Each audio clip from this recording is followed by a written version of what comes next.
Hello, friends. Host Eric here, host of Talking with Famous People. Topic of today's video is the golden pair. No, not P-E-A-R. Not a golden pair like that. No, P-A-I-R. Golden pair, as in two. Myers, of Myers and Briggs fame, called ENTP INFJ the golden pair. That's the golden pair. ENTP and INFJ. The other golden pair, according to Myers and Briggs, is INTJ ENFP. Another golden pair. Now, you may not be aware of this, but in this context, the word golden is used to indicate something positive.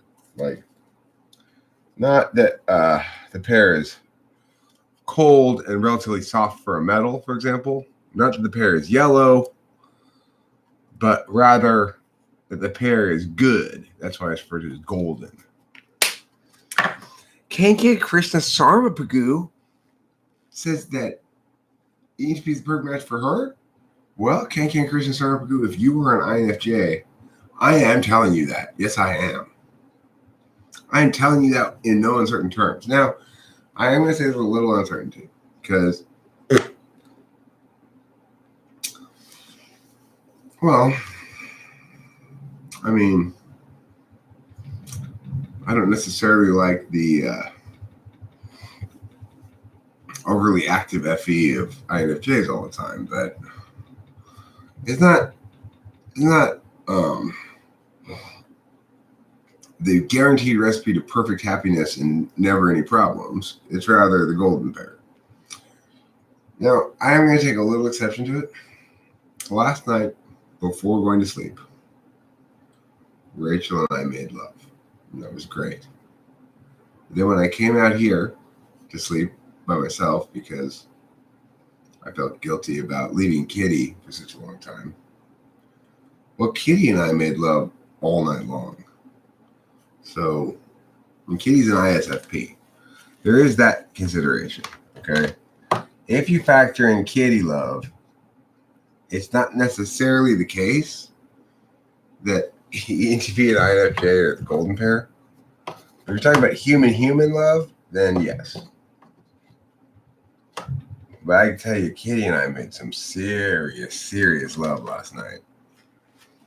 Like, she was playing forehead push. Forehead push is when she's really feeling affection. She comes up and she pushes her forehead into my face. Yeah, we had some serious forehead push going on last night. I'm going to smoke the first bowl of the day. Feeling a lot better. Mostly over my sickness, apparently. It just kind of moved into my chest a little bit. I got a bit of a cough, but pretty much well.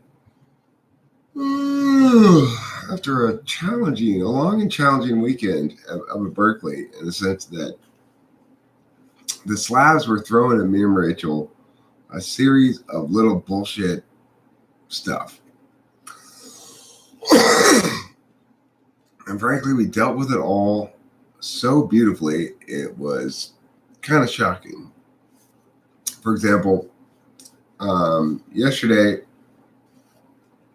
circumstances meant that I had to require of Rachel a little bit of TE. Namely, she had to get herself from the hotel with her bags and all her stuff up to Berkeley because I had to go up there by myself for a stretch, and based on when checkout time and stuff was like that. Well, of course, in the process of coming up to see me at Berkeley, coming up to join me at Berkeley, she leaves her phone in the lift that she took up there. And, we're both a little frustrated by that reality. We tried calling it. We tried contacting Lyft. Yeah. Until finally, at last, I call her phone again, And finally, the driver answers her phone, and we're able to connect with him. And he's not very far away. I'm able to drive to him, and he gives her her phone back. So it's like that's the sort of shit that happened all weekend. But we dealt with them all, and they all went together just fine. I would definitely say it's ESFJ, Ron Solo. I think that ESFJ is very much the correct dual for INTP. They're both metaphysical types, and the FE that the INTP seeks is provided in the right modality by the ESFJ. I was talking with Rachel last night about how one of the weirdest things about this INFJ-ENTP relationship is the way that it does so much a better job of duality than the dual does. Rachel and I are most effective at dealing with each other's SISE situations. So basically, we both are a check and balance on the other person's 8-slot function. I'm kind of always like paying attention to her SI a little bit and making sure she's not ignoring it too much, making sure she's attending to being hungry, thirsty, whatever. She's not usually the one who says, hey, we're hungry, we need to eat. We're almost always exactly the same place in terms of being hungry and stuff, but I'm the one who's aware of it first because it's conscious for me. Concurrently, SE, I have a tendency to take on too big a SE shit. Like, oh, it'll be fine. I'll just take this 8-mile hike and then, then I'll go have the fun I imagined up there and then I'll come back and then whatever. And, 3 miles into the hike, I'm like, what the fuck did I decide to do here? This is insane. That's 8-slot SE. I keep expecting my SE to serve my NE. Like, well, I've got this crazy idea, so now my SE has to do something about it. Well, most of the time, you need to take a step back and go, okay, Eric, you don't need to, you're biting off more than you can chew. Rachel prevents me from biting off more than I can chew with SE. I prevent her from biting off more than she can chew with SI. So it's like the duality thing says the other partner provides what you're seeking in the 4th slot. But what I've determined here about this relationship anyway is it's not so much that we're getting the 4th slot provided as we're getting the 4th slot successfully limited. Like, we're helping each other to be less ambitious in the 4th slot.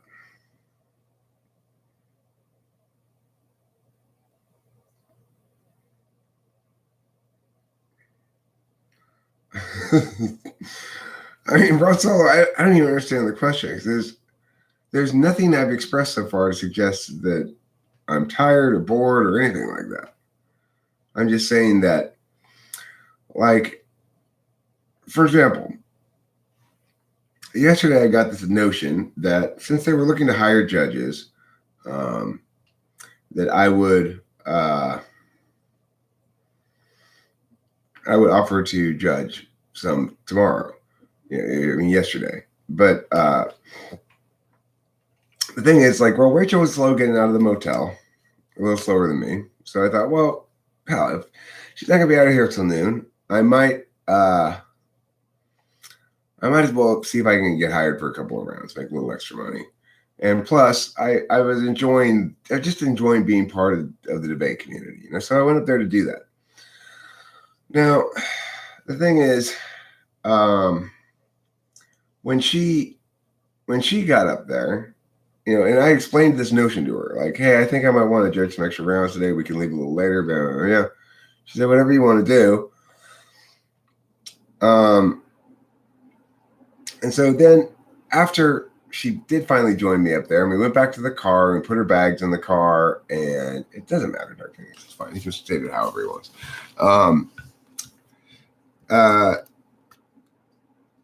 I still hadn't gotten a ballot, and it was now like 2 p.m. And so I had this moment in the car where I felt a little tired, and I realized, look, I've got to get me and Rachel back to Los Angeles here by this evening. And I haven't gotten a ballot yet, but I already have gotten what I think I was supposed to get out of staying there that little extra time, which is I got to see a couple of old debaters that I hadn't seen yet there, who were hugely important to me. David Dosh in particular. Ran into him and his sister and had a great conversation with them, and it was worth it for sure for me. But when we got back to the car, it occurs to me, like, look, Eric, you've got to be responsible for your SI and Rachel's. Rachel's not thinking about how your decision might negatively impact her SI. And so I just sort of factored in that consideration of her SI, and it caused me to make the right decision, which is, you know what, I'm going to email him, say, forget it, I'm not judging any more rounds, I'm leaving because I need to get back to LA. And I did, and we got out of there in time. And what ended up happening is both of our SIs were fine. We had a great trip home.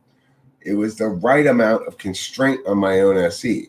It was initiated by me, but it was decided in a decent amount of part by a recognition that Rachel doesn't push. Like, she doesn't say, you know what, Eric, I don't think this is a good idea.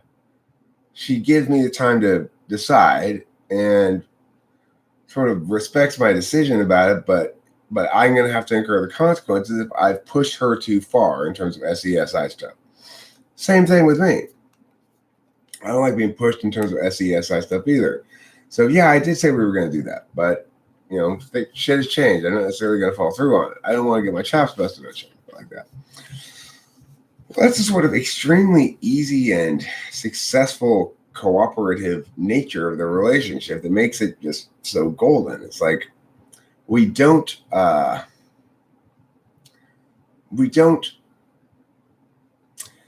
it's like INFJ, the nature of the personality type is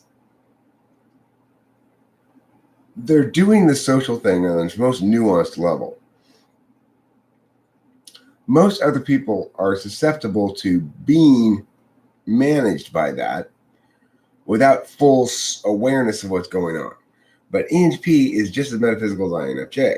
So instead of feeling like pressured to uphold something, I feel almost pleasantly challenged to uphold it. Like, I don't want to be less nuanced than she. And concurrently, she's got the same sort of thing going on with TI. It's like she doesn't want to be less fair than me. So, Ronson says, you are not tired of each other yet. You will become tired of each other's shit eventually. And readjust your frames on the wonderfulness of ENFP and your relations. I mean, the thing about that is, it's a good point, Ron Solo. We aren't tired of each other yet.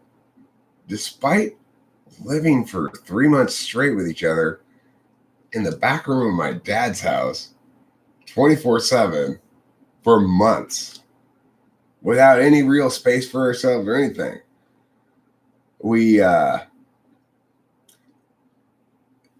Okay, here's the thing about Rachel's quote-unquote condition. Rachel is among these, well, I mean, we've been together for like 5 months now, but I'm saying, Bronso, in the first 3 months we spent together, we spent more time together, actually, than a normal couple would spend in the first 2 years, probably, because we literally spent like 24 hours a day together. So yeah, I mean, it's definitely the case that what I'm saying invalidates what you're saying completely. But I guess I don't know if this is like some sort of bitterness or just you just determined that relationships suck or something. Is that what it is? I mean, because mine's spectacular. It's like I've never encountered another relationship where I can genuinely talk to the other person. There is no shit between us. There is no shit I have to get used to or anything like that. It's an incredibly peaceful and complementary relationship like I've never encountered before. I've never experienced any two people who are so genuinely and consistently positive towards each other, about each other, and about the relationship. I think I'm almost 49 now, and I have been in a lot of relationships. I've been in a relationship that lasted 14 years. I don't know. Maybe that's impressive, Ron Solo. I can tell you this relationship is vastly more impressive than the one of the last 14 years. This relationship is real, you know? I mean, it is possible to be in a good relationship is my point. I don't mean to say you're bitter like, I guess what I'm saying is, man, I should have said disillusioned. Are you disillusioned by relationships? You had a series of bad ones or what? I mean, because I get that, you know, I totally get that. Every relationship prior to this one was a struggle. And I did have to do a lot of reframing in those other relationships to make it make sense. I don't have to in this one.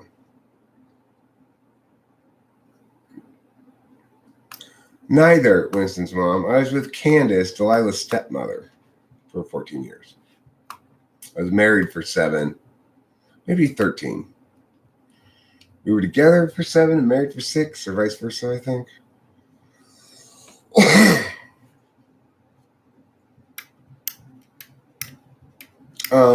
Well, see, Rachel has what's known as a sleep disorder.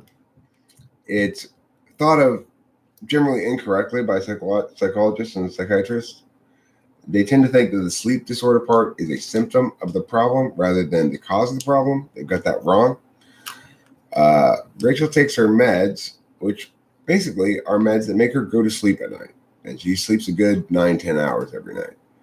And, oh yeah, Kimberly's niece, whose name is Haley, has a beautiful voice. And we have a couple songs that I sang with her. And she's a great singer.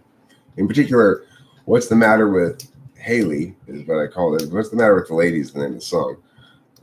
Is a duet where we go back and forth. That's my favorite track with her. But we have a couple duets. And yeah, she's a really good singer. So it's like, I was with somebody with an actual problem disorder. And that was Kimberly. She had BPD, borderline personality disorder. And that made it impossible to be in a relationship with her. Rachel has a sleep disorder. And as long as she gets a full night's sleep, we don't have any problems. She doesn't have any problems, you know? It's very different. BPD is a relationship killing disorder. Bipolar mania is, it's totally manageable and preventable, and it occurs in episodes. It's not a persistent quality implicit to the person. So, yeah, it's like PTSD. I mean, Dark Phoenix probably, from what I know about you, what you calling CPTSD is BPD. Almost certainly. I mean, you were definitely abused, and that creates BPD. And it's not your fault, but it makes it almost impossible to be in a relationship with somebody with BPD. Because they learn that that intimate parties can't be trusted. That's what they learn right from the get-go, is that intimate parties can't be trusted. Okay, well, whatever. I'm not trying to diagnose you. I'm just saying typically that's the outcome of abusive childhoods.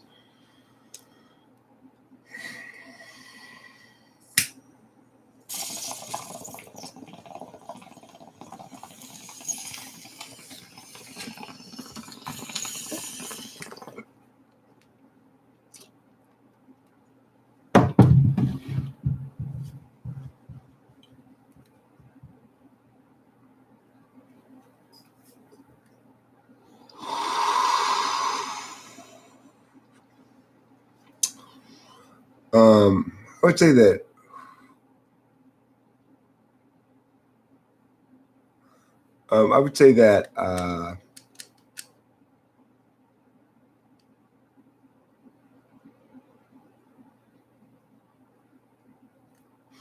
right, well, let me address this. Have a great relationship all you want, but you don't have to change your typology understanding based on your current relationship. Oh, of course I do. I have to change my typology understanding based on every piece of empirics. I don't do that bullshit where I go, I'm going to ignore this evidence because it's not consistent with what I currently think. I actually update what I think based on the evidence in front of me. And one manner of empirics is experience. When people have concrete experiences that can be determined to mean meow or meow, and it makes more sense when explained meow rather than meow, then I'll go with the truth rather than, whatever's convenient for me. It would be convenient for me if I always forced reality to conform to my pre-existing thoughts about things. But I choose to do it the right way instead, which means I change what I think and believe based on what reality reveals to me. No, it's not true. It's a perfectly reasonable accusation to make, in the sense that it is true that because this new knowledge revealed what it revealed, that I updated my shit. It's not what is convenient for me, Ron Solo. See, this is the thing.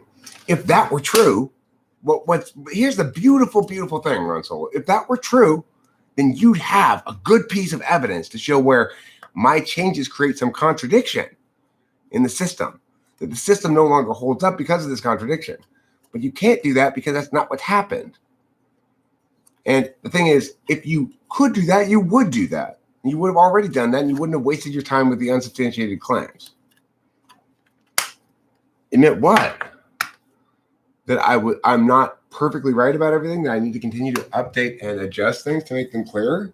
Absolutely true, as does everybody.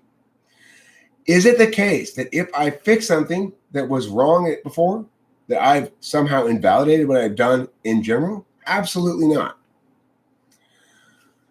Well, you're right, Ron Solo. I did at one point say duality was great. I assumed that was the case going in because that's the right way to approach a relationship. I'm not an immoral person, so I'm going to assume going in that I'm with the right partner and try to treat it as such. But that doesn't mean that I have the magical power to actually change reality. So when I'm wrong, reality keeps punching me in the face. And instead of letting it keep doing that, I change what I'm saying to match reality. Look, I'm not denying that an INFJ could be an excellent partner for an ENTP. I've never denied that at all. And I absolutely believe that one of the main reasons why Kimberly and I couldn't possibly work out had nothing to do with her type at all. It had everything to do with her BPD. I've made that abundantly clear multiple times.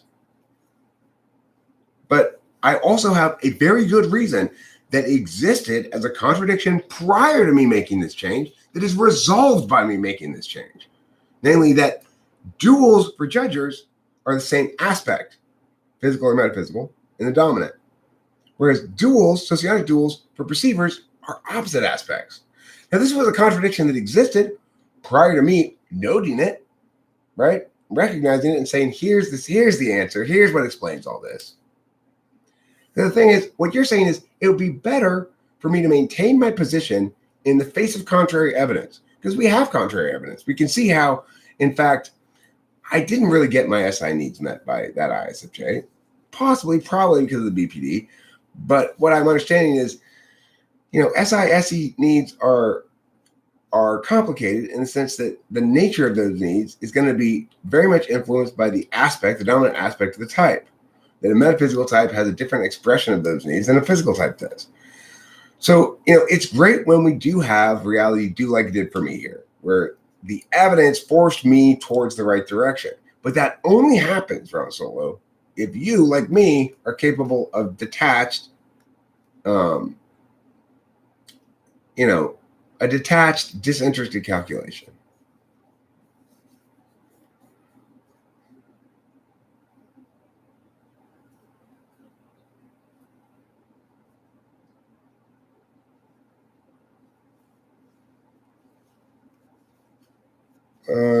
It's not.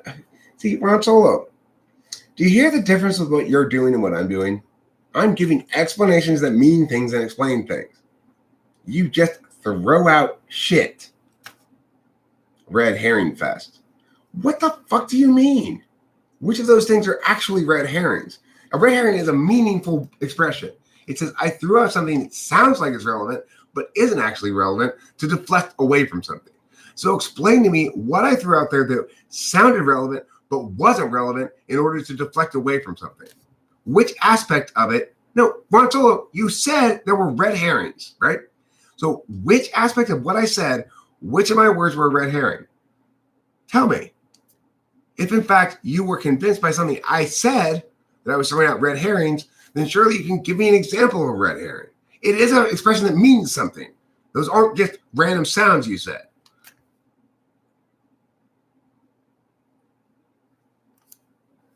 Okay, I'm asking you a very simple question, though, Ron Solo. You said red herring. Tell me which of the things I said was a red herring. Which qualifies as that? Remember, red herring means something.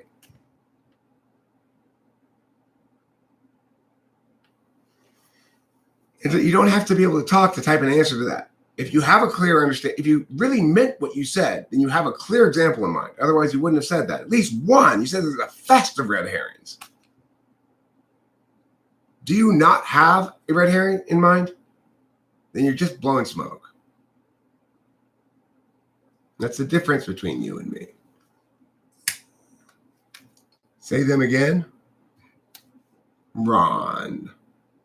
You mean you accuse me of a red herring fest and you can't think of a single one?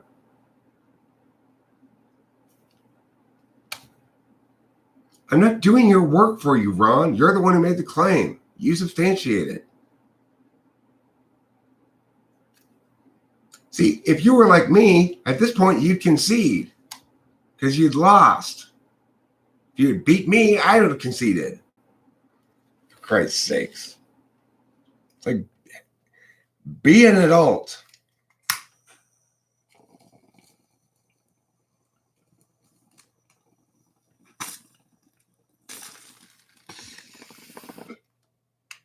Believe me, Ron.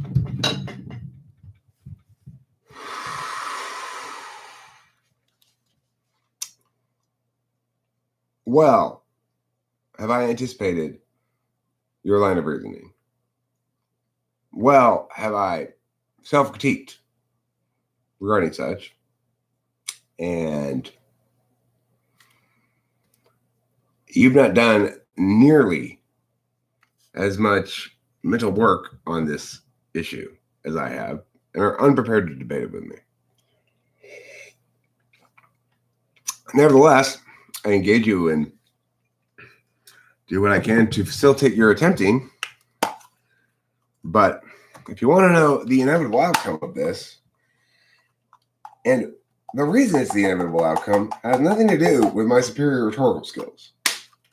The inevitable outcome of this is I'm right, and you're going to lose, not because I'm slick with words, because I'm slick with ideas. And I really have thought it all through well in advance of your casual objections. Are you a troll, Ron Solo?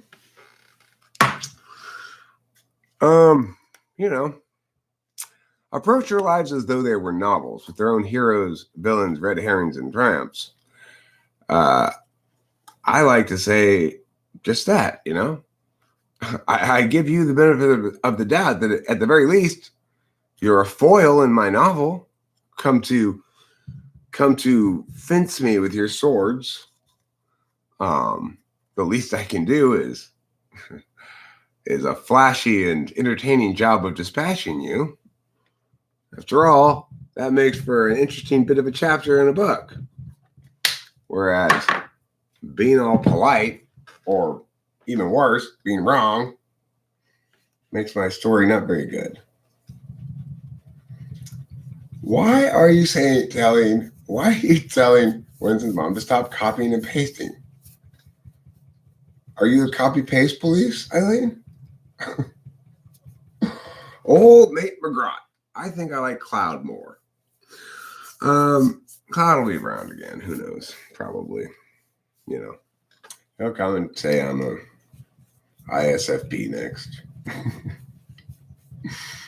Make his various little arguments, so to speak. Well, she likes to copy and paste. If the quote's relevant, I think that's a good quote. I like that quote a lot. I'm glad she copied and pasted it. It's like not all worthwhile things to read are written by yourself. Yeah. See what I'm saying? Let's see what that says.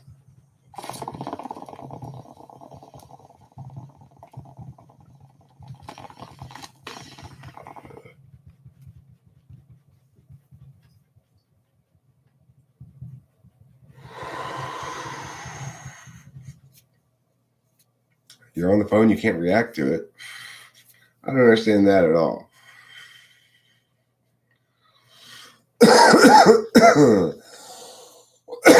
In other words, you say, hey, I got weak FE. Sorry. My bad. I was going for X with my FE. It turned into Y. You know how that shit happens sometimes.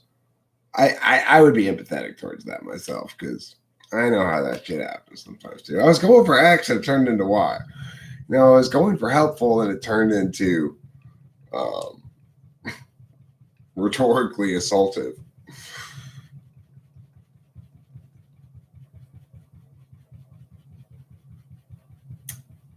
Oh, so you're saying that you're feeling jealous because Winston's mom is able to copy and paste, whereas on the phone is a big ordeal for you? Is that the angle we're going with here? I'd say that angle works pretty well. That's a reasonable. I get that angle. I have grokked it. I've grokked it, which is a word from a book. The word grok, G-R-O-K, is from a science fiction book. And it's a word the science fiction author made up to explain a kind of knowing that a certain alien race needed to distinguish in their language or something. I don't remember the exact context of the word, but to grok means to basically have a bunch of various unresolved components collapsed into a single NI answer in a satisfying fashion. I guess that would be the best definition of grok. If you were to include cognitive functions in the definition. Would you like to grok me right now? Would anybody like to grok me? I'm here to be grokked. I'm ready to be grokked. If anybody wants to grok me, you can go ahead and grok me right now. That's G-R-O-K, grok. No, grokking is not gaff, old mate McGraw. What we determined, Rachel and I determined, there is the clearest definition of gaff is Joaquin Phoenix. If you want to define gaff, the answer is Joaquin Phoenix. Is there anybody more gaff than Joaquin Phoenix? And I really think that it's important that Joaquin Phoenix be the example of gaff, because I'm pretty sure that Joaquin Phoenix is heterosexual, which really drives him. No, Keanu Reeves is not gaff. No, Keanu Reeves is totally not gaff. You've got gaff all wrong, Winston's mom.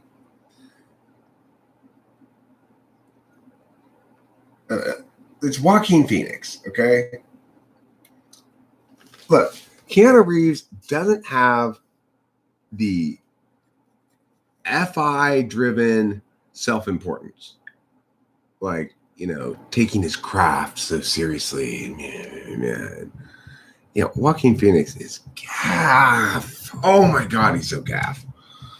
I mean, I'm not saying he's a bad actor. I'm not saying I don't enjoy him sometimes in movies. I do. I think I actually don't disrespect the guy's work.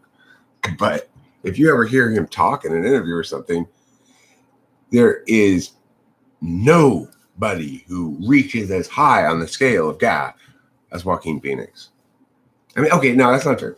The lead singer of the Smashing Pumpkins is as gaff as gaff gets, I guess. If you've ever seen any interview of him, the gaff is toxic to most people. It literally will kill you in about 6 minutes.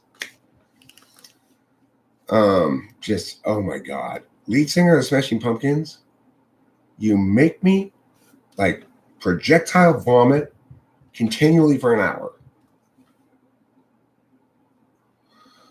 No, I like Bill Murray. Bill Murray's fine. Bill Murray's not gaff. It's like, okay, the gaffest person in the world is the celebrity who gets up if they win an award and talk about how corporate money is ruining America. Bono is gaff. Oh, he's the gaffest. Good call, Omid McGrath. You really nailed it right there. Okay. Bono is as gaff as it gets. Bono is gaffer than Joaquin Phoenix. I don't know about Grok. Grok's unrelated to gaff. Okay. Grok is unrelated to gaff. Eric is an ENTP. What would you advise me as an INFJ? I would say you need to find a well-developed, empathic ENTP who's very nice. Because, the big risk for INFJ is in the process of trying to here, let me make my cues less subtle for you because everything seems to be going over your head. They have to fight against this, they learn to be almost a clumsy caricature of themselves in order to manage the fact that other people don't pick up on nuanced expressions of themselves. And the only kind of person who can really understand that and wants to and will naturally,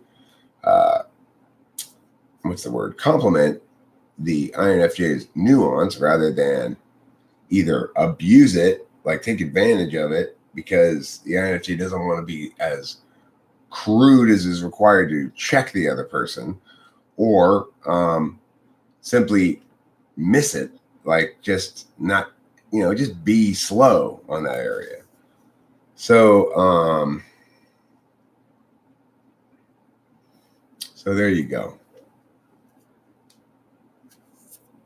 There you go, King Christmas Summer Review. That's the advice I'd tell you. Because you're going to find it, look, if you're an INFJ, you are one of the two most metaphysical types. One of the only two types that goes metaphysical, metaphysical, metaphysical, physical. And in my mind, INFJ is even more metaphysical because they have metaphysical knowing first. It's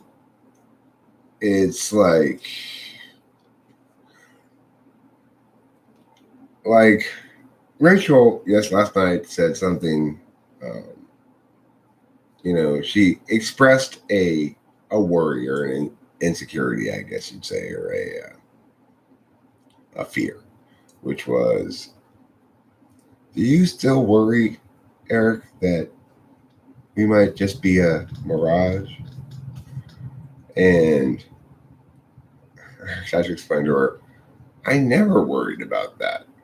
That's NI shit. I don't worry that we might turn out to be an example of some archetype. I'm looking to specifics, like my experience, right? And then I'm extrapolating out from that. Now, that's tricky business. You've got to be really careful if you're going to do that, or else you can be guilty of the thing Ron Solo accuses me of being guilty of. You have to be an incredibly disinterested thinker, practiced in thinking well and wisely, and practiced in anticipating and defending lines of attack in order to not do that.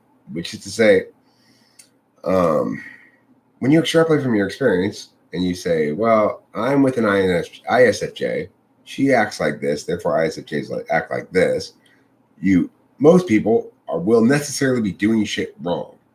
The thing is, I do extrapolate from my experience like that. That's how I ideate, basically. But the difference is nothing actually leaves my mouth before, if it's ideation that's public about this sort of stuff, it doesn't leave my mouth until it's pretty well thought out, or it leaves my mouth with a lot of qualifications. So,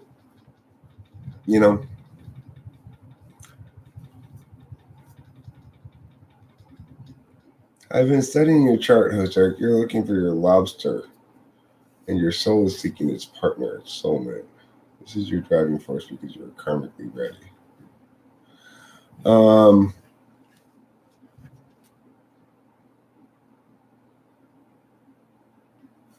Phoenix is probably projecting her own experience onto you, but can. What is my lobster? I've heard you use this term before. I mean, I don't mean to be dense if it just means sort of my fancy food. Is that what you mean? My fancy food, like my fancy feast?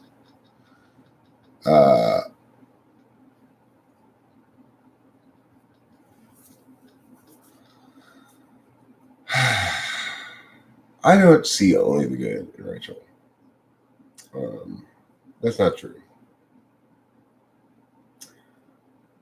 I recognize the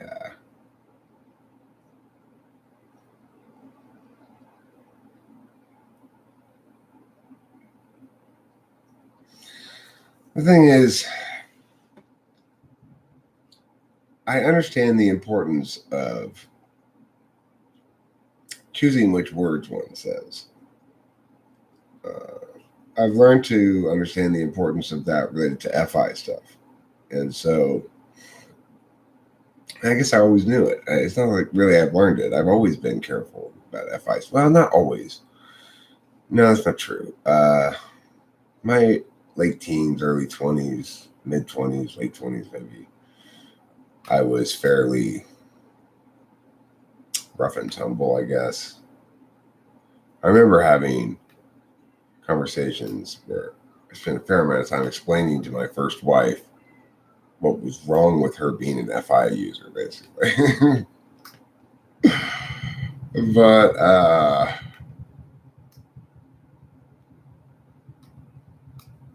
right, she does fit me well.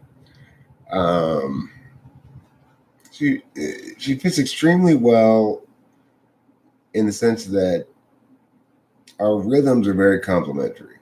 We seem to always be on the same page, SI-wise. Like when we're sleepy, when we're hungry, when we're thirsty, when we're done SEing, we need to retreat. She's more aware of that than I am, when we're done SEing. But she's not as aware of when we need to be SIing. I'm usually the one who says, we need to stop and eat. She slows me down. It's like, well, what she does is being around her makes me more it's like I think about timing more. I'm more considerate with my choices. I'm more aware of the fact that making a choice is necessarily the rejection of all other choices that one might make. And not just another swing at the bat out of an infinite number of swings at bat that I never have to really worry about how any individual swing at bat goes, Days are finite and shorter than one thinks.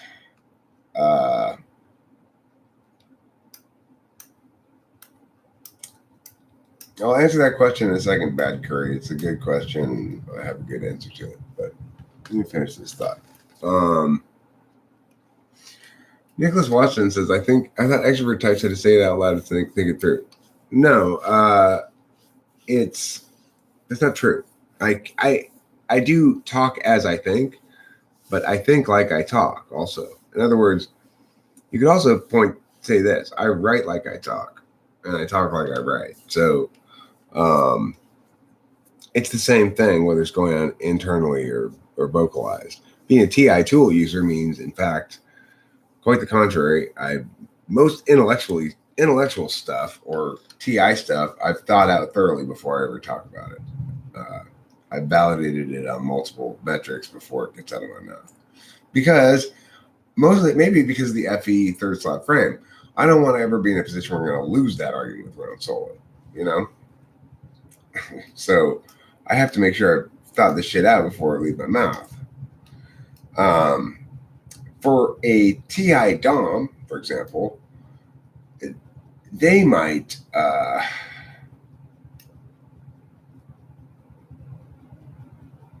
they think it all out inside their head too. It has to do with TI 1 too. There's a lot of thinking that doesn't get vocalized. Probably most of all the types, any TI vocalizes the TI most. And it is true that I don't really feel like something's been thoroughly processed out of my head until I talk about it.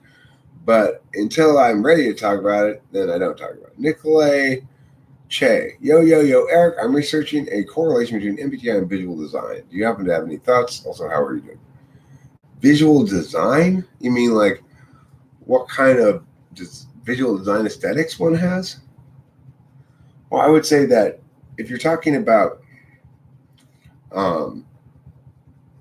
what's most resonant aesthetically, then like it.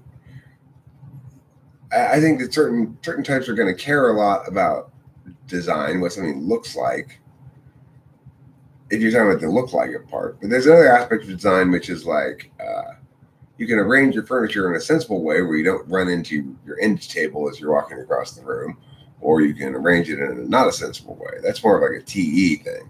So as far as the aesthetics go, that's going to be maximally attained in INFJs, probably secondarily, thirdly attained in ENTPs and ENFJs and INTPs. You know, that those four types are going to maximally be correct about the aesthetics of something. That doesn't mean they're necessarily going to be the best one at producing things of good aesthetics, which is a different skill set. But if you're just talking about being correct about whether something pops as a design, those four types are most correct. If you're talking, however, about things like don't run into your end table, don't put your end table in the middle of the room so that you run into it as you cross the room, those kind of things that are not about aesthetics but are about ergonomics, different types are going to be better at that. Like, then you're going to be talking about INTJs, ENTJs, I guess like ENFPs and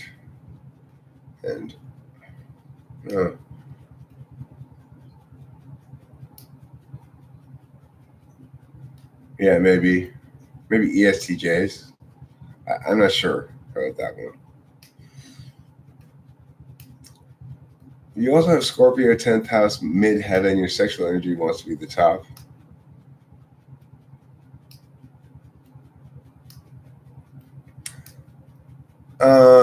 The masculine to the feminine. I have no idea if you like the top best, but I think you're flexible. I actually like being on the bottom, but not in the submissive sense. You know, it's like to be honest, I'm pretty lazy, and I kind of like to be, you know, lay back and be the king and be serviced in various fashions. So I don't know. If you want the truth about the matter, that's what it is.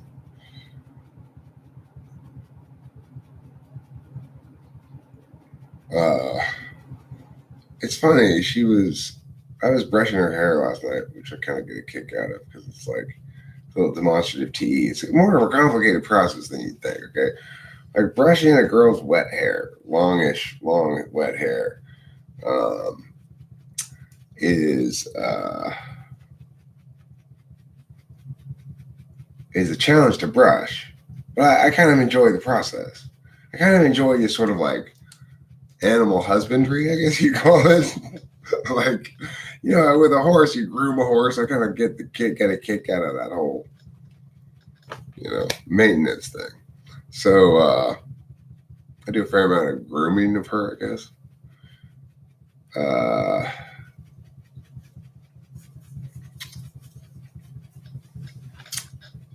And it's hard to brush long wet hair. It gets tangled, and when you try to get all the water out, because you brush out all the tangles, you try to get all the water out of the hair, and in the process of trying to get all the water out, it gets tangled again, and then you got to brush it all out again.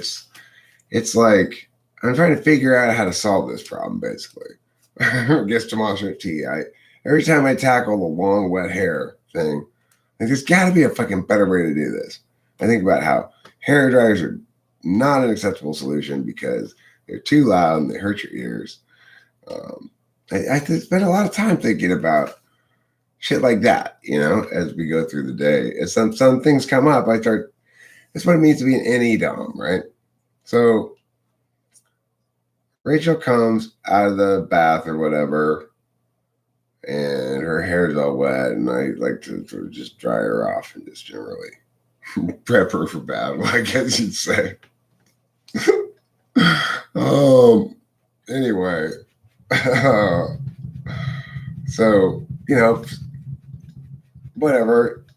The task just sort of takes over, and before I know it, I want to brush out her hair because, or she probably says to me like, "You brush my hair," something like that. Whatever. So whatever, however it starts happening that I brush her hair, it occurs to me that hair brushing is in order. So the point is, I don't know what the point is. Where was I going with this? I have no idea. Oh, that's complicated. There's got to be a better solution. I intend to figure it out, how to do it better than people do it now, because the way people do it now is not good enough. I don't like it. I don't like how much work it is. I don't like how long it takes. I don't like how tangled hair gets. No. There's got to be a better way to do this. A wide-toothed comb, huh? Squeeze out with a towel, spray on leave-in conditioner, wet hairbrush, squeeze out water and towel again. You mean brush wet hair? Should the brush be before wet hair, Desiree? Or do you really mean I should wet the hairbrush? I think you may have a misplaced word in there. Okay, I am going to make a request. Winston's mom knows what the request is. And there are brushes that take out tangles for wet hair. But I want to know if you really meant to wet the hairbrush. Or did you mean to brush the wet hair? Or you mean get a wet hairbrush? You mean like put wet hair together, like hyphenate wet hair? It's like a wet hairbrush? It's a brush for wet hair specifically?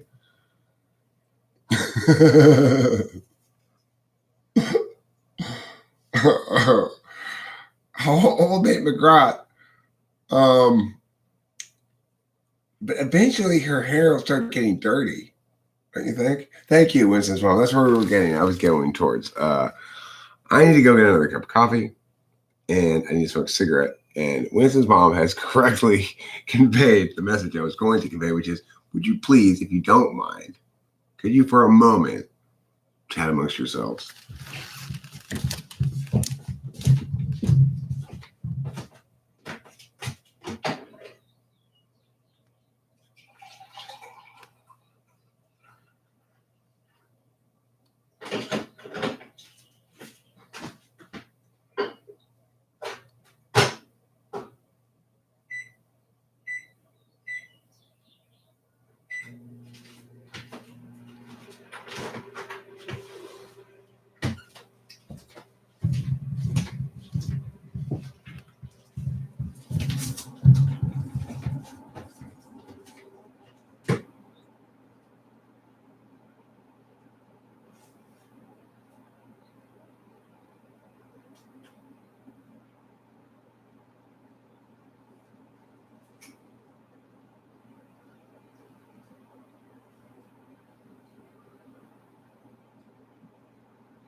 I hope the chatting amongst yourselves is going well over there.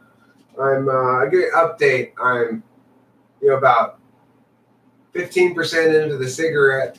My coffee's got another 50 seconds left before it's hot enough for me to melt the coffee creamer into it. If you don't have your coffee hot enough, the coffee creamer won't. And that's where we are right now. I'll give you another update in a couple of minutes.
Okay, so I got my coffee out. I melted the coffee creamer into the coffee. About 56% through the cigarette. I'm gonna have a sip of coffee here. I'm gonna smoke about, even though I'm about 56% through in terms of the length of it, I probably only have about 3 more puffs. I'm gonna smoke it because when I get too low, then I just put it out. I will give you a coming up after this message. This is a commercial break, sort of. I'm going to show you something I got in Hawaii that I haven't shown you yet. Okay, so it's pretty exciting. So you got that still. Don't go away.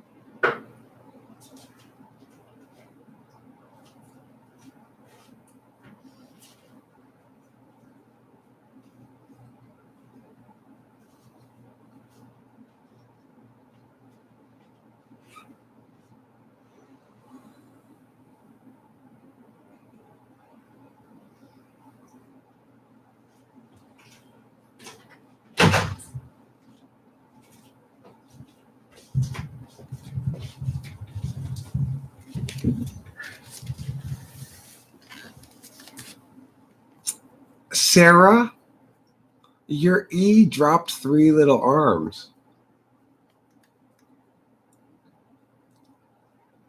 I've got something interesting to say. Is Mercury in retrograde? I want to know that. Is Mercury in retrograde? Where is Mercury? What kind of grade is it in right now? Is it in... What's the opposite of retro? Good question, Eric. What is the opposite of retro? I have a thing I was going to show you. I gotta follow through on my promise. I have to go do a little SE now. Oh shit! I said I was going to do something. Direct? The opposite of retro is direct? I don't think so.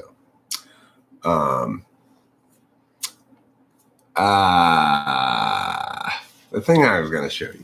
Yes. So I got this cool musical instrument in Hawaii. This is one of the few things in Hawaii that was fairly priced. It's like things in Hawaii were ridiculously expensive. It's a clacker.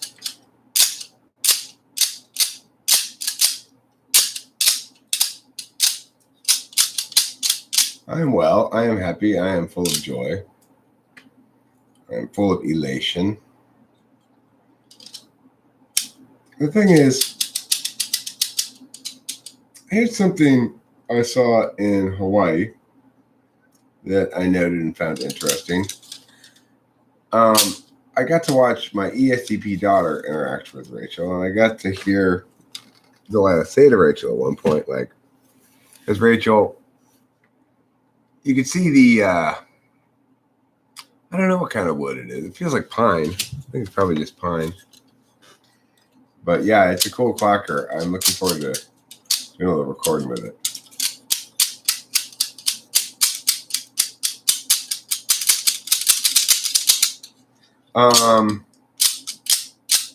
It's an elephant.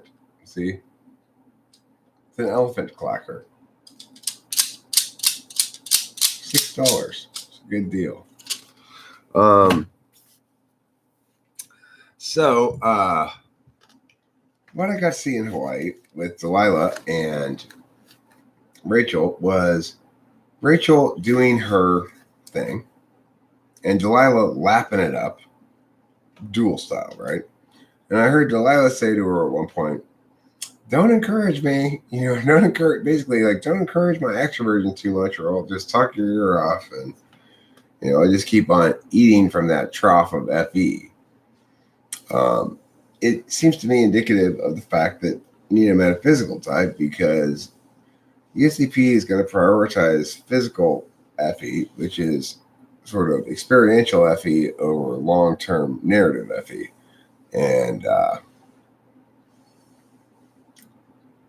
Place him so he does not stare exactly at my front door. Okay.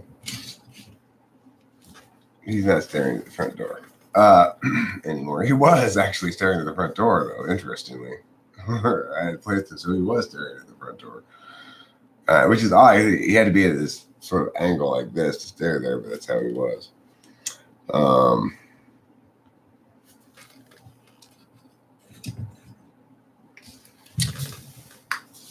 So anyway, that's important. It's like the INFJ doesn't want to feel as though they're stuck in their tool function all the time. And to the extent that the other type is responding well to physical FE, in other words, real-time FE, it requires them to be attentive. We want to be sort of more valued for our dominant. And I think that's what ENTP provides for INFJ that ESTP doesn't really provide for them. ESTP is looking for INFJ's NI in the physical realm in terms of timing and stuff. But NI is basically a metaphysical function. And the timing aspect of it is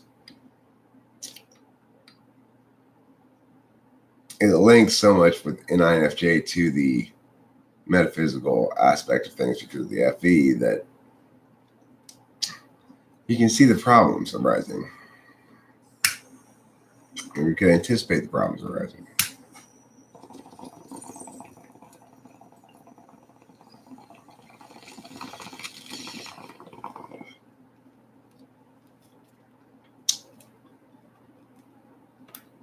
Do I have water signs in my chart, Layton's mom?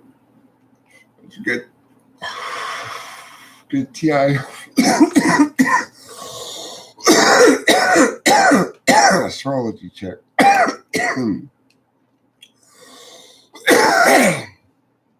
I ain't no water sign. I'm an earth sign. Taurus is made out of dirt. Okay? If you ever seen a Taurus, you know, made of dirt. How many things that you think are important are made of dirt?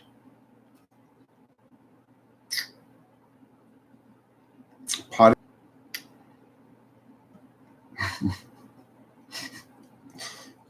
This is a tough question. How many things that you personally the mud in a mud wrestling pit? A perfect form, I think, would need to be rather specifically subjective, else hazy in the details. I'm out of cigarettes and money. Ooh. Do you have a piggy bank of quarters? Get a thing of Boogler if you can rustle up like $6. Get some Boogler, or if worse comes to worse, get some Top. Do you have butts lying around? At least have butts. Got amazing chart shapes.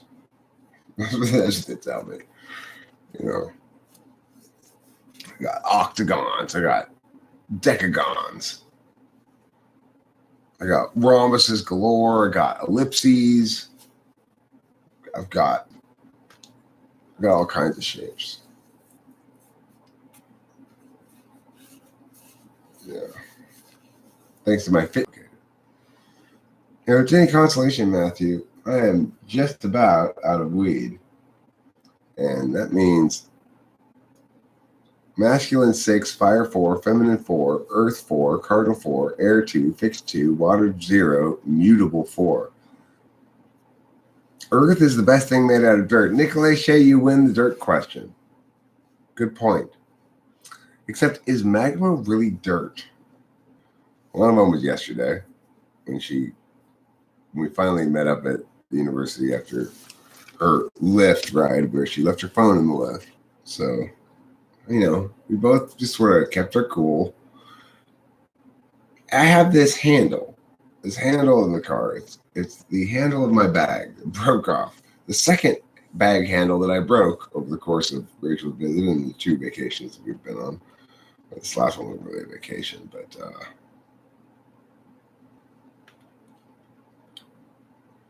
yeah, you could go collect cans and bottles and cash them in for cigarette money, Matthew. The stream is breaking up. Okay, is my internet causing problems? Sorry to hear that. What's on the schedule today? I need to call Dollar Rent-A-Car and fight with them now that they're open. This is not a holiday. It's not the weekend. Open to respond to billing questions. They're open for all the other things like booking shit whenever, but they're not open to answer billing questions except for between meow and meow and weekdays. Of course, they try to push through their bullshitting the payment. And now I'm going to talk to them today and get them to agree that I should have. I'm not going to forget. I'm not going to forget. I'm feeling somewhat avoidant to it, but I will deal with it today. I think the way I'm going to deal with it is I may live stream the phone call because they're going to tell me, well, this thing is recorded. I'm saying, well, this thing is also live streamed, so congratulations. We're both getting this documented. Mud pies? Oh, that's a good answer, Horse Mumbler. Mud pies are a thing made out of dirt that one might value. Horse Mumbler obviously does. And I don't blame him for valuing those. Because of all your dirt foods, mud pies are the most appetizing.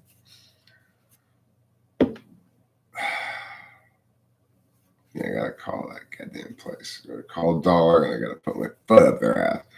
So I got to like sort of work up to it. And then what am I gonna do? I'm just gonna want to take a nap. But Dollar may not end this day without my foot up their ass. Even water's repurposed dirt.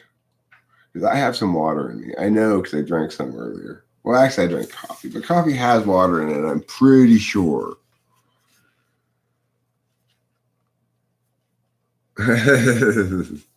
That's very outcome oriented of you, Winston Small.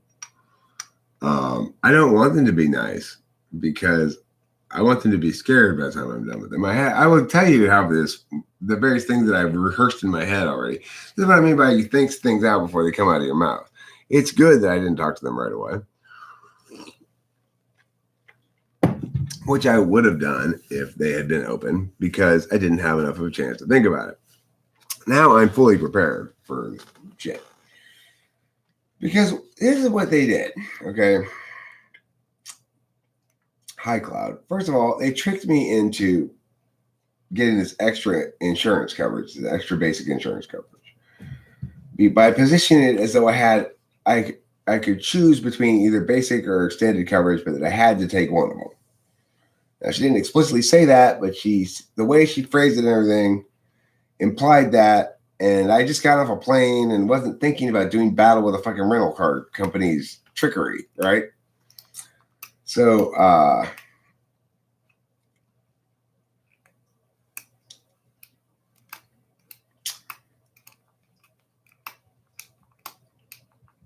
anyway, I'm going to start with this, and I'm going to figure out why. I mean, they have some justification for this bullshit. I genuinely can't figure out how they got to that number. I can think of a couple of different things they could have done that would get them to, like, maybe a couple of bullshit things they could have done that would get them to like maybe $500 or something. But they've got it almost $700. I have no idea how they can fucking do that. Well, look, I'm not going to get there. I'm going to say, you're misunderstanding the nature of this call. I'm alerting you to what comprises a substantial liability because this kind of underhanded dealing and deceptive treatment of customers, this attempt to essentially rob them after the fact with a bunch of additional bullshit that's not indicated in any way, shape, or form up front as substantial or significant in one's consumer experience. The intentionally deceptive language of your employee in Hawaii who dealt with me. Those sort of things are the kind of pattern malfeasance that lawyers who look for class action lawsuits absolutely go bananas over. And the thing is, I'm not a lawyer, but I am a fussy guy. And what that means is if I'm not satisfied, I'm not going to seek out what's best for me, namely suing you myself. I'm going to seek out a lawyer who will recognize the glorious, juicy, fat pot roast of a class action lawsuit that this represents and sink his own teeth into it and watch you fuckers suffer. And by the way, let me remind you, I am live streaming this. You're recording this, I'm recording it too. I'm not just recording it, I'm live streaming it on YouTube. You can watch it right now as you're having this call at work. Like that.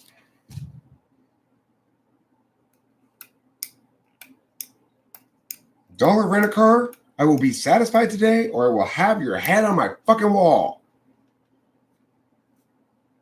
Dollar rent-a-car flow state, they fucked with me. I'm not happy with them. They try to charge me a bunch of bullshit after the fact that they have no business charging me for.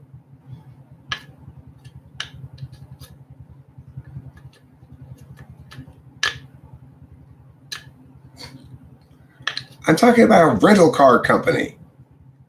Come on. Shortly, you can talk about a rental car company on YouTube.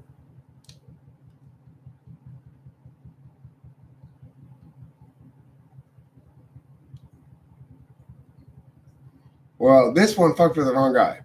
The wrong time, the wrong move. I did not want to have their shit happening to me, and now it did, and then now they're going to endure the consequences of it. You know, they're going to own the naturally occurring consequences of their own malfeasance and bad behavior. So, random person who I talked to a dollar rent-a-car today later, you have no idea what's coming. No, I'm talking about dollar rent-a-car.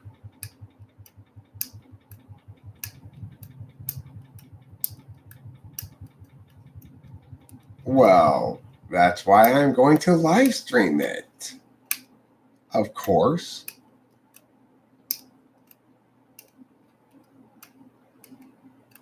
I tend to agree with them, Cloud. I mean, INTJs and INTPs are the smartest. Those are the two smartest types. But I agree with you in your sentiment here that being the smartest is not necessarily a good thing. You know, there are definitely huge disadvantages to being INTP, especially. I'd much rather be an ENTP than an INTP, even though ENTPs are less smart than INTPs. You know, I got to see the ENTP less smart than INTP thing in that round I judged, where it was an ENTP versus an INTP and the INTP won. And the INTP argued better and had just, you know, ENTP was trying to get by on bullshit, you know.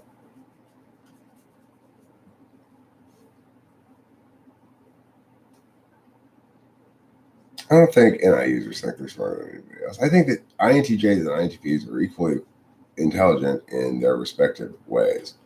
And,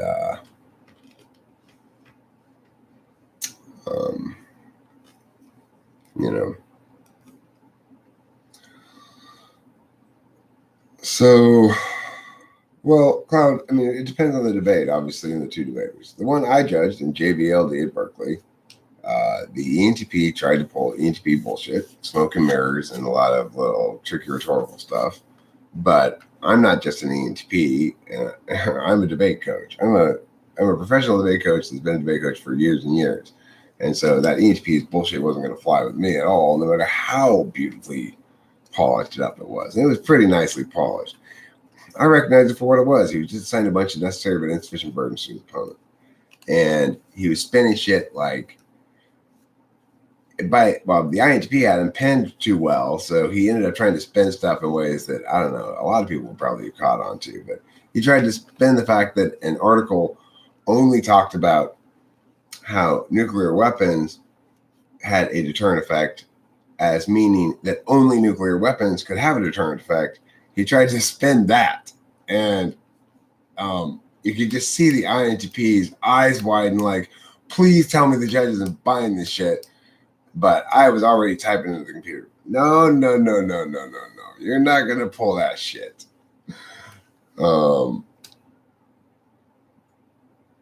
Eric, how does an bipolar person know they are in love? Well, first of all, they decide that, and then later on they go, I think I might be right.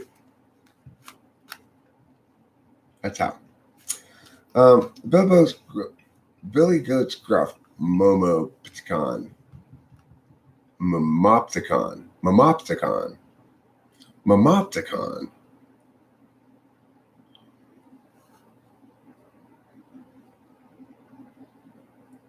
Huh.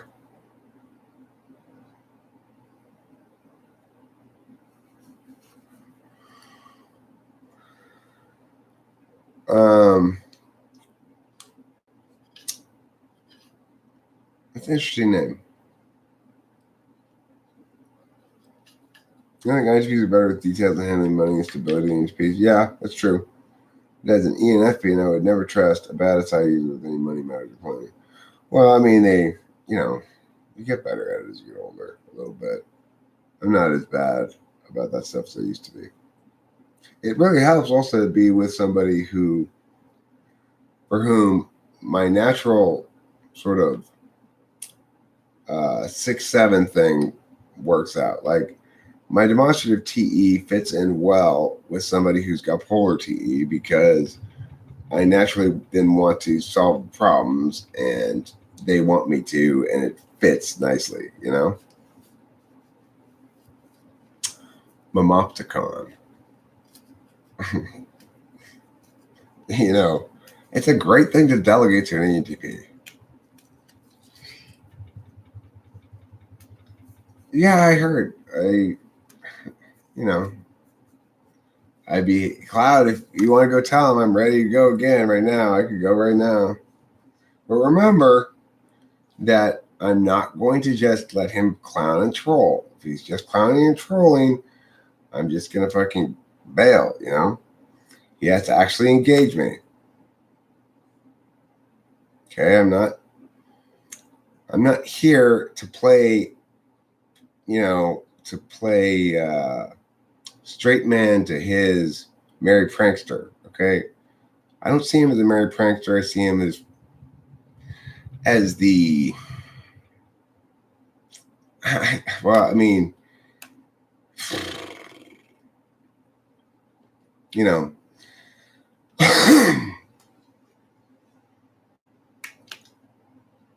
he's not interesting.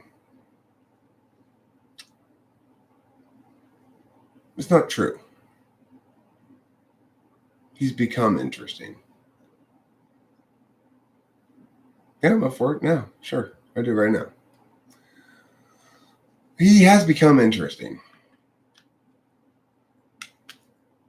But it's actually not him that's interesting. It's this that's interesting. I haven't actually engaged with him at all. I watched 5 seconds of him watching me talk about him. I haven't engaged with him at all. The only times I have engaged with him, he's not been interesting. He's been weak. But this is interesting. I'd like to talk to him and see what he actually has to say.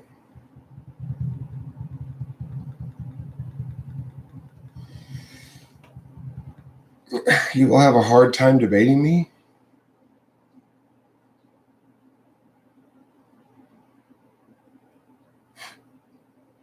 Cloud.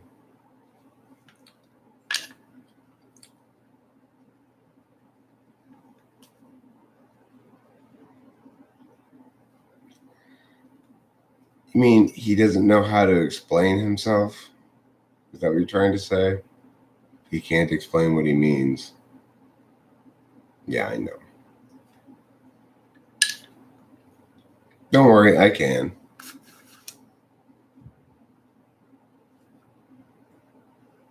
So which is why I know what's going to end up happening. You're going to come, we're going to start talking, you're going to, play,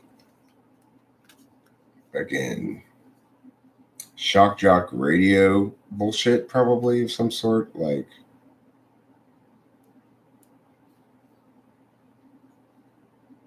no, it's hard for an FI user to be understood. NI is perfectly expression, you can express about it.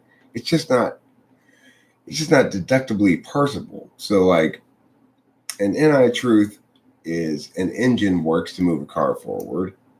But, well, how does the engine work? It's not a question you can answer, because the answer is an NI thing. It's a confluence of different factors all coordinated in a certain way that makes it work, right? It doesn't mean it's hard to explain any particular aspect of it. You can explain what a carburetor does. You can explain, do you see what I'm explaining here? No, but Cloud, I'm giving you, but do you hear what I'm saying? Stop just opposing me mindlessly and listen to me for a second. I'm trying to give you a perfect example of what it means to have good NI versus like just being dumb,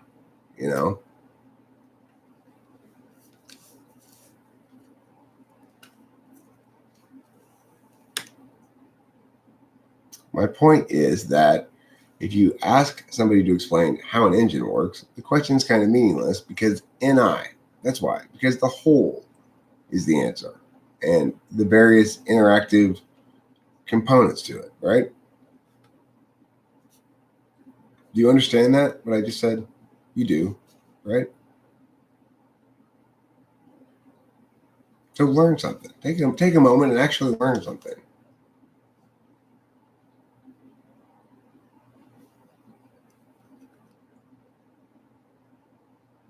Okay, so if I were to ask you a question, how does an engine work? It's a meaningless question. There's no answer to it, right? Because the answer to the question, how does an engine work, is all these different parts work together in a certain way to make it go. Versus if I were to say, how does a bill become a law? I can answer that question. It has a set of ordinal steps that are taken in sequence. At the end of that process, a bill becomes a law. So there's a very big difference between asking the question, how does a bill become a law, and how does an engine work? They're different kinds of questions, even though they're the same kind of question, but the reason they work differently is one represents what's called a category error.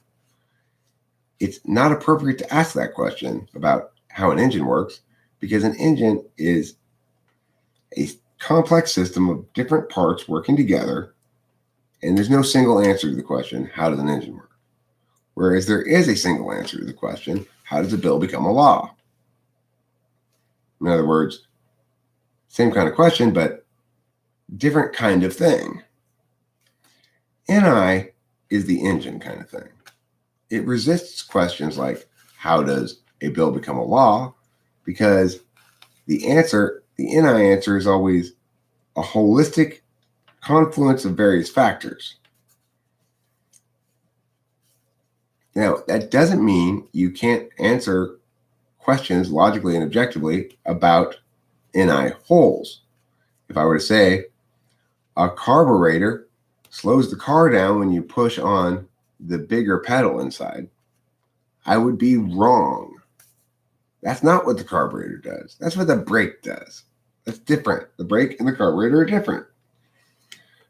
So I can be objectively certain about the NI, things about the NI truth, without having a deductive singular determinate factor that I can point out regarding the whole. So that's what it means to understand that NI truths are objective but defy reduction.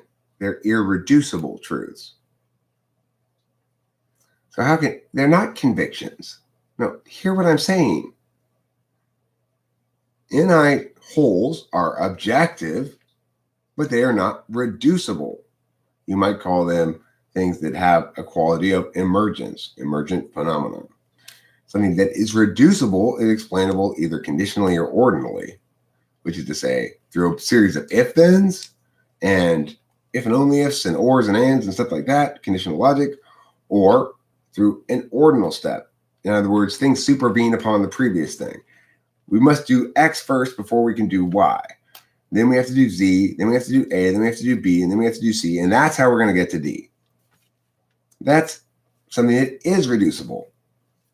So this quality of reducibility is the basic underlying engine of introverted intuition. Understanding things that are so, but also irreducibly so, that's to attend via NI.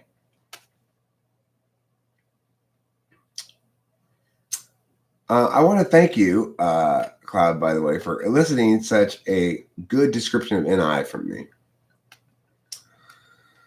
Okay, so it's time to smoke this bowl and probably wrap this up. I probably need to take a nap this morning before doing anything else. I got up so early I could easily enough go back to bed right now. And then a few things very exciting you're going to need to do today. I want to go visit my mom, whom I haven't seen in like almost 2 weeks now. And I've been so out of town for everything. And then I need to call Dollar Rent-A-Car. Make sure their ass contains my foot.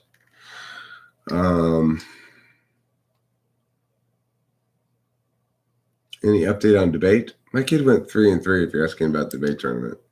He won 3 rounds, lost 3 rounds. So, man. It's a little depressing.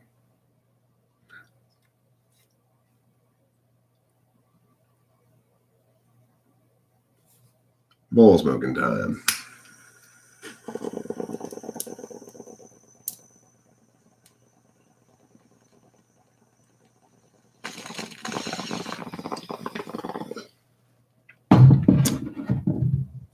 Yeah, so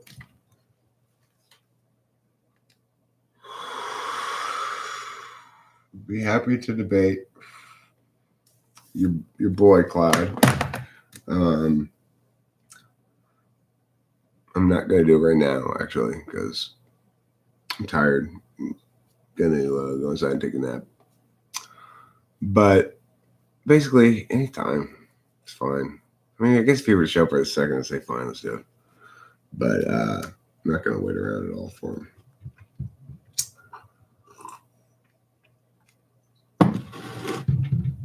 Okay, so get him to suggest a couple of days and times. I'll tell you if I'm available at either of the times he suggests. And, if I am, I'll say, okay, this is fine. We'll meet here and then. I'll live stream it. He can too if he wants. I don't care. And, we'll see if he's able to do anything but be a clown,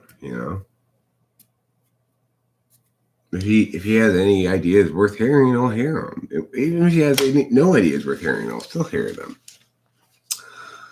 I will hear and understand them and be able to articulate what is wrong with them if there is something wrong with them. If he wants to take a serious approach to the matter and actually talk to me, well, then he's either going to get his ass whipped or he's going to learn something depending on his approach. And he's going to, if he wants to be serious about things and actually argue shit out TI style, well, he's going to have to nix almost everything he thinks probably. And I very much doubt that's going to happen. So, I have low expectations, but I do find this interest of his in at least stunting like he wants to debate me is interesting. He could be just trying to draw me off site or something. I don't know. We'll see if it proves he actually does ever show up. I'm around a lot, right? Anytime I live stream, it's a time when he can choose to come and say, hopefully not at the end, not like in an hour and a half. I'm usually probably ready to wrap it up and maybe have something else in mind to do. But especially if it comes on towards the beginning of any live stream, he says, I'm good to go now. I'm ready to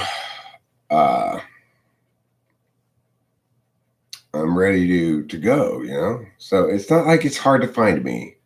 And this is true for anybody. Anybody who wants to debate me about something, join the beginning-ish of any live stream. So, once I'm deep into it, I may not be still wanting to continue on. But beginning-ish of any live stream and say, I'm ready to debate you now, Eric. I will either end that live stream and begin the debate or run the live stream concurrent with the debate recording in some other fashion. So, I don't want to hear any shit about debating me. I'm right here. I live stream literally almost every day. And, the truth is, I'd much rather do things like, I'm ready now, Eric. Okay, cool. Let's go now. That's how I like to do things. But it's not like I make it difficult for people. I'm live streaming almost every day, random times. Surely one of those occasions, somebody who wants to debate me will actually note and say, all they got to do is pay a little bit of attention to when I'm live streaming, subscribe to me temporarily just so they can get a notification on that or something. Join in and say, I'm ready to go right now. And it'll happen right then. Everybody wants me to do all this like scheduling. Blah, blah, blah. Just fucking pick a day, any day when it happens to be that I'm live streaming and join and say, I'm ready now.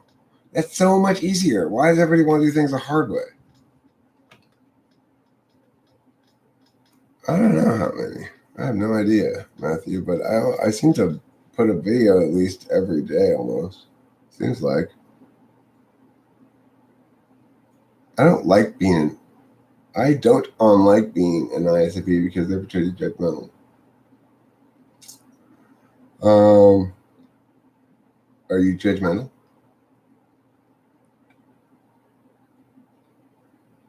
Do you like to pass judgment on things that need to be judged? Like, for example, the Westminster Dog Show. How much would you like to be a judge in the Westminster Dog Show? Pick which of the corgis is best. I want to see Sarah ISFP. Why is it when I click on people's name, it doesn't take me to their channel or anything? How do you guys get to each other's channels and stuff? I mean, it doesn't in the live chat, is what I'm saying. Can you put your link, Sarah ISFP? Let me make you a moderator for a minute.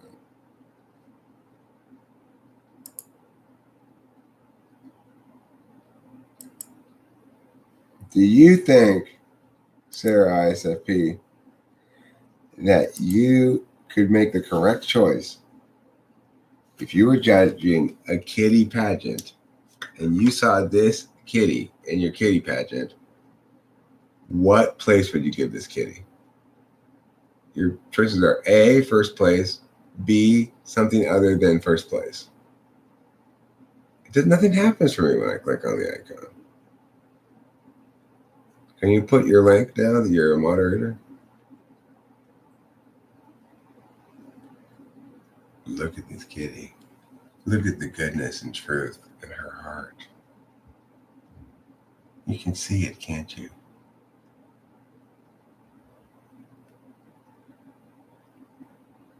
You can see the goodness and the truth in her heart.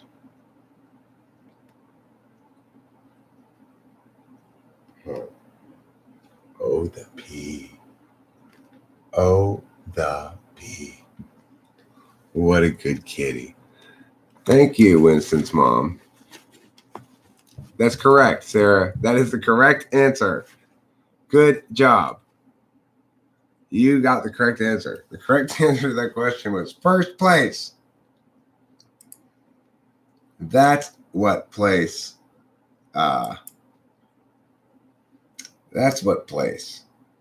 she should get at the kitty pageant. There's no doubt about that. Let me see. Hold on here. Cloud is casting aspersion on your non-ESFP hood.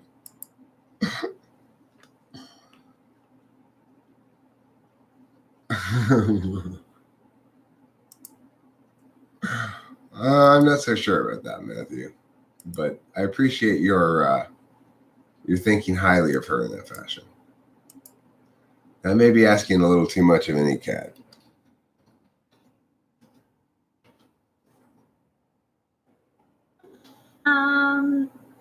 So everything. Sarah, now I see who you are. You're like a real person now. You're not just as these letters on my live chat. That's so nice. Yeah, it's like I wish I normally went around and looked at other people's stuff more because it's always exciting to see somebody and it's like, hey, it's a human being. It's a human being on my screen saying words. Okay, hasta la vista, everybody. I'm off to watch Sarah's video. Okay, and find out what she has to tell me about how I smell. ENTP, a lot like poo. They smell a lot like poo. I'm not gonna lie. I've smelled a few ENTPs and it's basically like sticking my nose up someone's butthole. Is that what it says? I hope not. I'm going to find out what smell I am now. I'm going to watch Sarah's video. Thanks, everybody, for being here. Don't forget to eat plenty of cheese.